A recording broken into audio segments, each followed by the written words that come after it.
조선 500년의 긴 역사 속에는 왕조의 운명을 좌우했던 수많은 인물들이 존재했죠. 그 중에서도 왕을 스승처럼 가르치고 때로는 대등하게 맞서며 자신의 신념을 관철하려 했던 한 인물이 있습니다. 과연 그는 시대를 밝힌 진정한 충신이었을까요? 아니면 강고한 신념으로 시대를 압도했던 독재자에 가까웠을까요?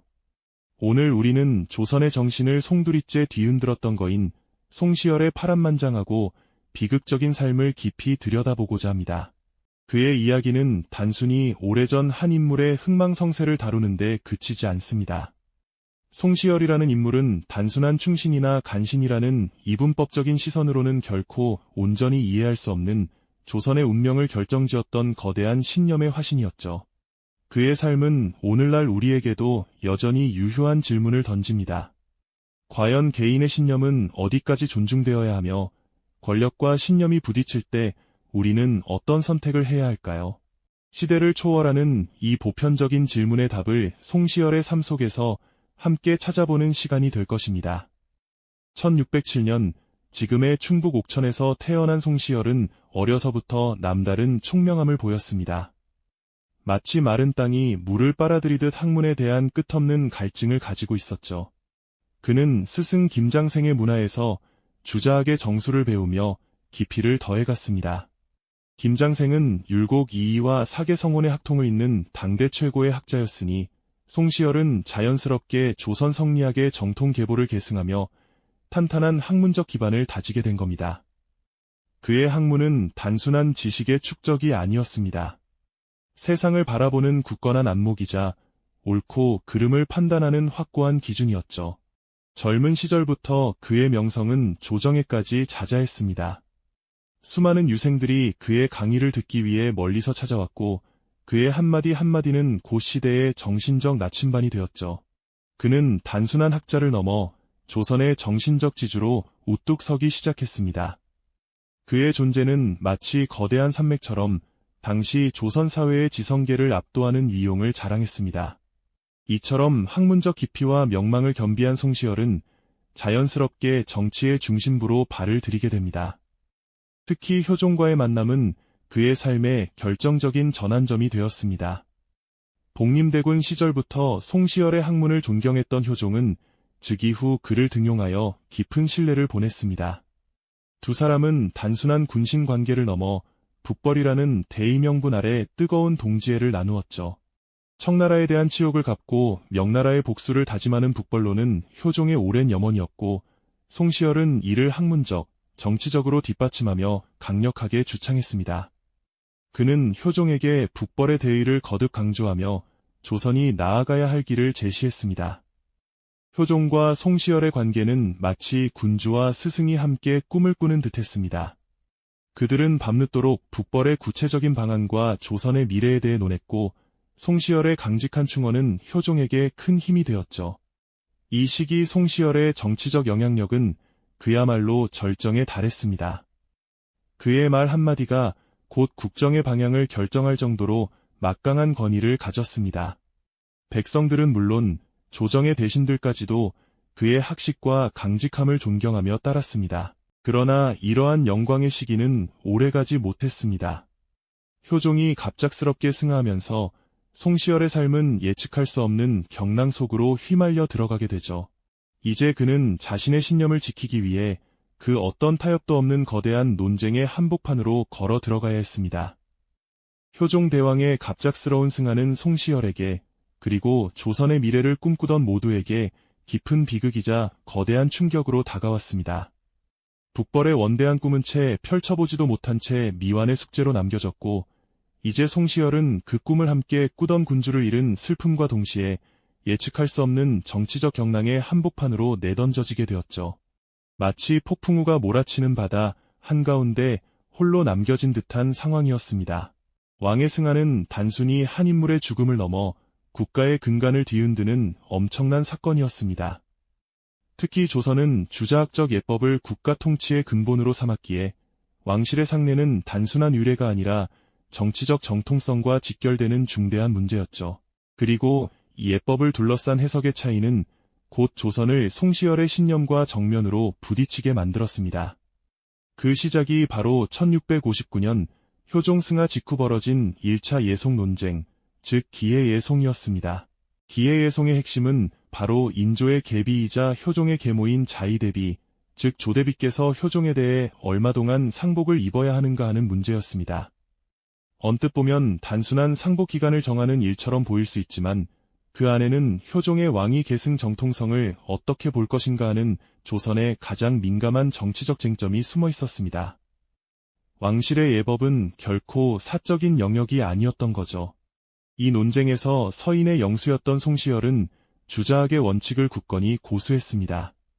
그의 입장은 명확했습니다.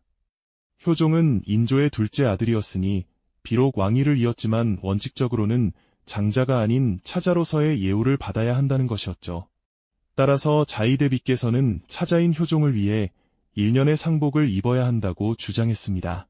이는 주자가래에 따른 엄격한 해석이자 대의명분을 최우선으로 여기는 송시열의 학문적 신념과 정치적 원칙이 그대로 반영된 것이었습니다. 하지만 남인 세력의 입장은 달랐습니다. 그들은 효종이 비록 차남이었으나 실제로는 왕위를 이어받아 국가를 통치한 군주였음을 강조했습니다. 그러므로 효종을 장자에 준하는 예우를 해야 마땅하며 자의대비께서는 장자를 위한 3년 상복을 입어야 한다고 강력히 주장했죠.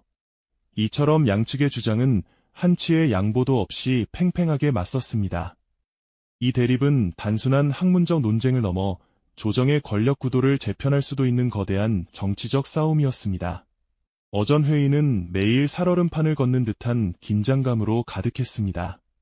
대신들은 각자의 주장을 펼치며 날선 공방을 이어갔고 궁궐 안에는 무거운 침묵과 격렬한 논쟁의 목소리가 교차했죠. 송시열은 이 모든 상황 속에서 자신의 신념을 조금도 굽히지 않았습니다. 그는 수많은 상소를 올리며 주자학적 원칙과 대의명분의 중요성을 거듭 강조했습니다. 그의 목소리는 흔들림이 없었고 그의 표정은 단호했습니다. 마치 거대한 바위처럼 굳건히 자신의 자리를 지키는 모습이었죠. 송시열은 효종과의 북벌론 시절 왕의 스승이자 정신적 지주로서 쌓아올린 학문적 권위와 정치적 영향력을 바탕으로 자신의 주장을 관철시켰습니다. 그의 논리는 빈틈이 없었고 그의 의지는 그 누구도 꺾을 수 없을 만큼 강했습니다. 결국 1차 예송 논쟁은 송시열을 비롯한 서인 세력의 승리로 막을 내렸습니다.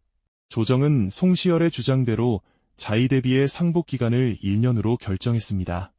이 승리는 송시열 개인의 승리이자 서인 세력이 조정의 주도권을 확고히 다지는 계기가 되었습니다.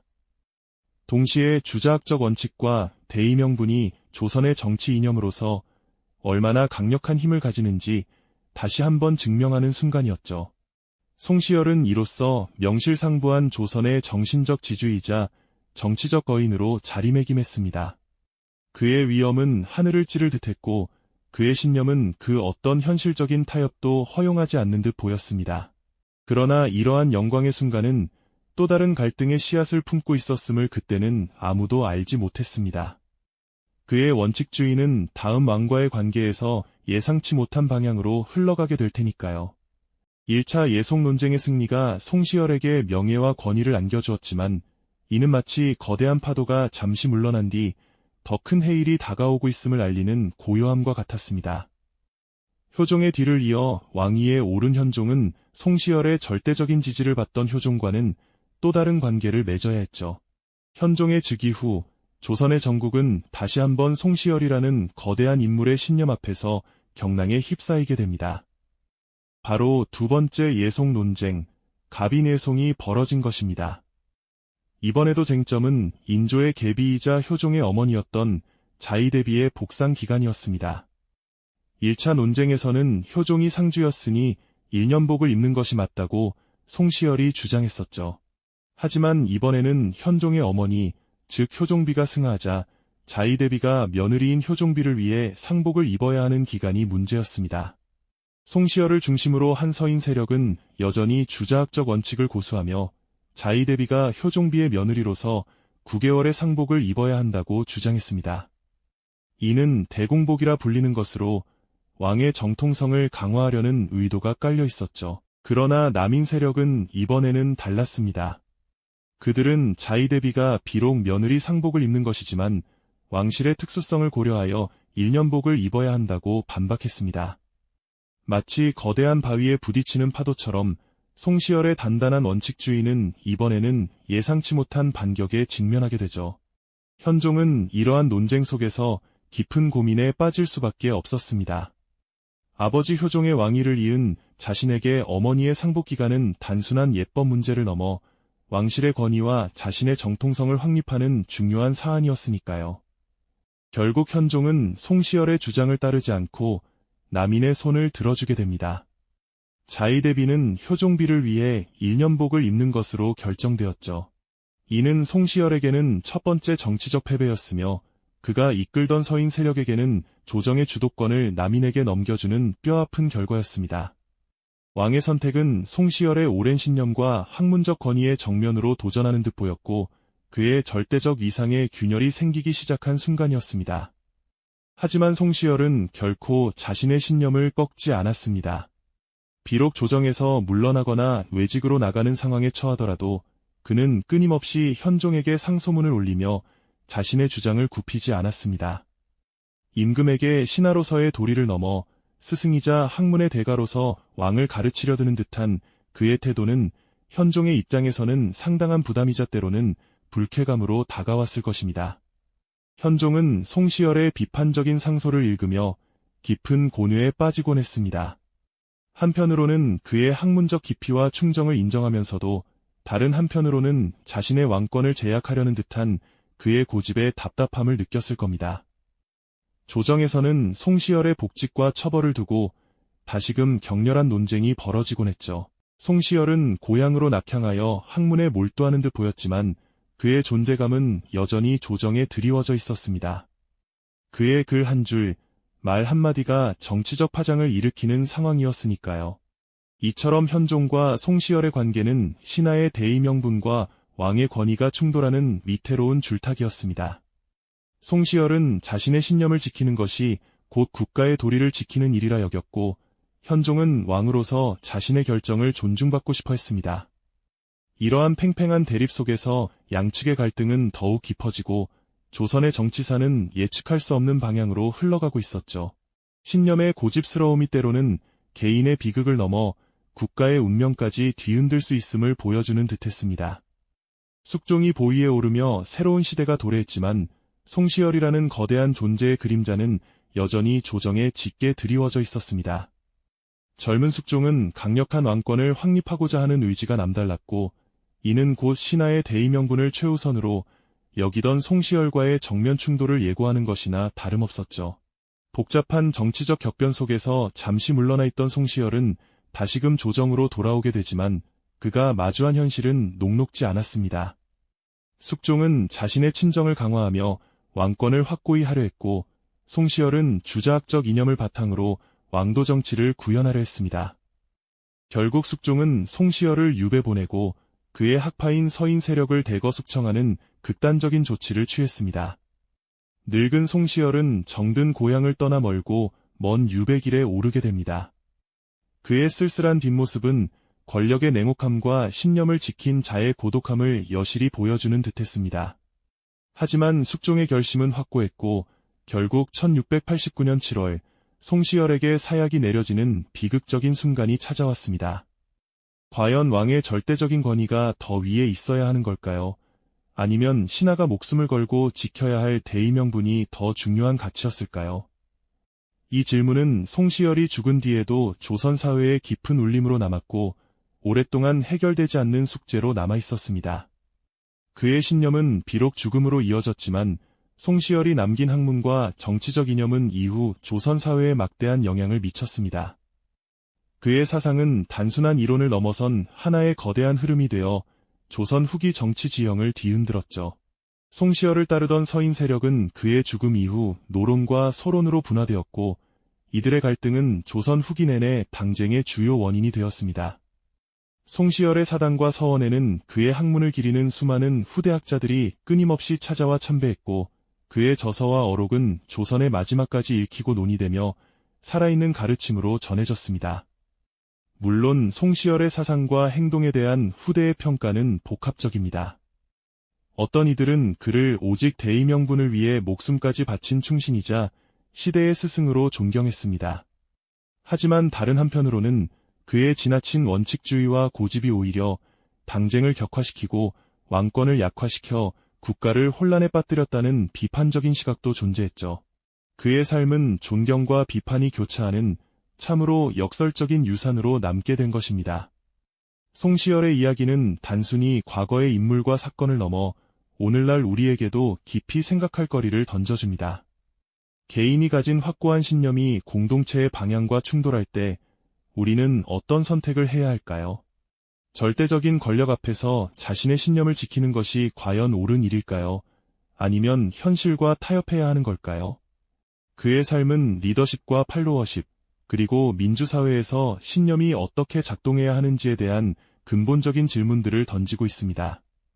조선의 역사를 관통하며 거대한 그림자를 드리웠던 송시열. 그의 죽음 이후에도 그의 사상과 영향력은 조선 사회를 굳건히 지배했고 결국 조선 후기 정치의 흐름을 결정짓는 중요한 요소가 되었습니다. 신념의 거인 송시열이 남긴 유산은 조선의 마지막 순간까지 마치 살아있는 존재처럼 조선의 운명에 깊이 관여하며 우리에게 묵직한 질문을 던지고 있는 것이죠. 이 영상이 도움이 되셨다면 좋아요와 구독 부탁드립니다. 여러분의 응원이 제게 큰 힘이 됩니다. 다음 영상에서도 더 유용한 정보를 공유하겠습니다. 감사합니다.